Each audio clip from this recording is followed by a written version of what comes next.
How's it going, everybody? Come to you today from the driveway, and not out on the trail or anywhere cool, and it's because I just got back from my Continental Divide Trail trip, and I'm back early from it because unfortunately it was a series of unfortunate events that entire trip. So I'm going to talk to you. I'm going to splice in some of the video I took of the trip, let you see that, and just kind of tell you about what happened and what didn't happen and the reason why I was unable to finish my Continental Divide trip. So without further ado, let's get started. The planning for the trip, I was originally going to take the Honda Trail 125 and was going to meet two other guys that had Trail 125s out there, and we were going to do the trail on the Trail 125s. After getting the Trail 125 and riding it, really loved the bike, but I ended up getting a TW200. The TW200 was very similar to the Trail 125, but I liked it better. I liked the way it rode, I liked the way it handled. I thought it was cooler looking, so I ended up selling my Trail 125. Told the guys that I was meeting, I'm like, hey, change of plans. I'm not going to be on a Trail 125. I'm going to be on a TW200. I'll meet you guys out there. We were going to do a couple of different ways of getting out there, but what ended up happening is I rode from Arkansas to New Mexico. One guy shipped his bike from Seattle to New Mexico. The other guy loaded his bike up in a U-Haul and drove it in the U-Haul from South Dakota to New Mexico. On day one from Arkansas, I went 575 miles on the TW200 to Littlefield, Texas. When I got to Littlefield, Texas, I noticed two things. And that was I had blown either the inner or outer counter output shaft seal, and the head seal was leaking as well. It was real slow on the jug, but the other was leaking pretty bad. So I got a hotel in Littlefield, Texas, and called home, made arrangements for my son to get my DR650, load it up, bring the DR650 to Texas, and pick up the TW. I ended up riding the TW to Hereford, Texas, Texas, just south of Amarillo, and that's where we met up, and I picked up the DR650. The TW was then sent home, and it has set ever since. I've got the seals on the way, but I haven't replaced them yet. Also on day one, my Spot X emergency locator beacon GPS unit, kind of like a Garmin inReach, but for the pours, it broke. It would not turn on. It was fully charged, and it would power on. It would say found by Spot, saved by Spot, whatever, and then it would power off, and then it would power back on, and it would power off, and it would just continuously cycle that. No matter what I did, factory reset, hard reset, plugging it in, unplugging it. So day one, motorcycle went down, Spot X went down. I got caught in a thunderstorm in the middle of Texas that was unannounced. It wasn't supposed to happen. All of that was day one. Day two, on the DR, I had a short day, made it to Roswell, New Mexico, got to see Roswell, which was really cool. I'll throw in some pictures of it. I had always wanted to go to Roswell since I was a kid and like an X-Files fan, so it was really cool to see that.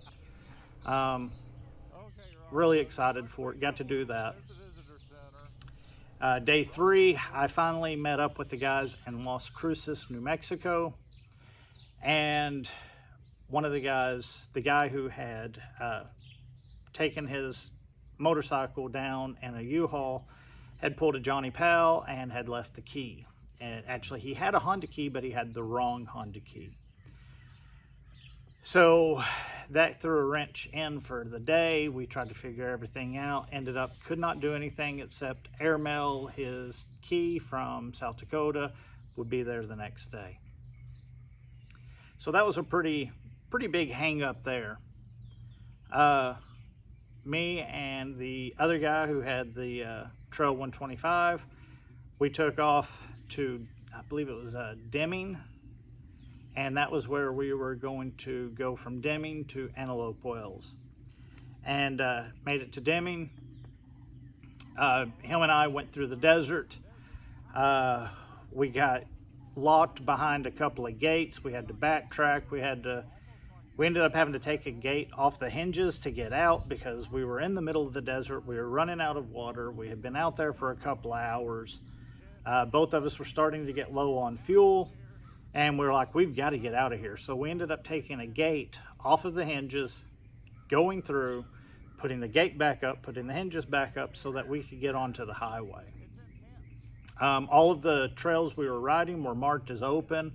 So it's not like we were doing anything we weren't supposed to do, but we got stuck behind a locked gate and it was not cool. Day 3, or 4, whatever I'm on by now, we left Deming and rode to Antelope Wells. Guy number 2 left Las Cruces and met us right outside of Antelope Wells. We went on, he went to the border, he came back, and then he went to Deming and stayed the night. And me and Guy A, we stayed at Silver City. And then went from Silver City to Pie Town up to Grants, New Mexico. And Grants, New Mexico, we all finally tied up together. We were riding together. We stayed at the same hotel. Looked like it was going to be a great day. After the first day on the trail, Guy A and Guy B decided that the trail was too hard for their Trail 125s. They were worried that they were going to break their bikes, so they decided that they wanted to do a less strenuous route. They were going to pick highways and known state maintained dirt roads, really nice dirt roads, not trails. And they were also had decided that they wanted to stay in hotels the entire time, and that was not in my budget. So I wanted to camp, I wanted to explore, I wanted to do the trail. They decided they wanted to do a more scenic route, or a less scenic route, however you want to call it, a more civilized route. And we split ways. So now I'm out there by myself. I'm doing this solo. I'm on the DR650 instead of the T-Dub.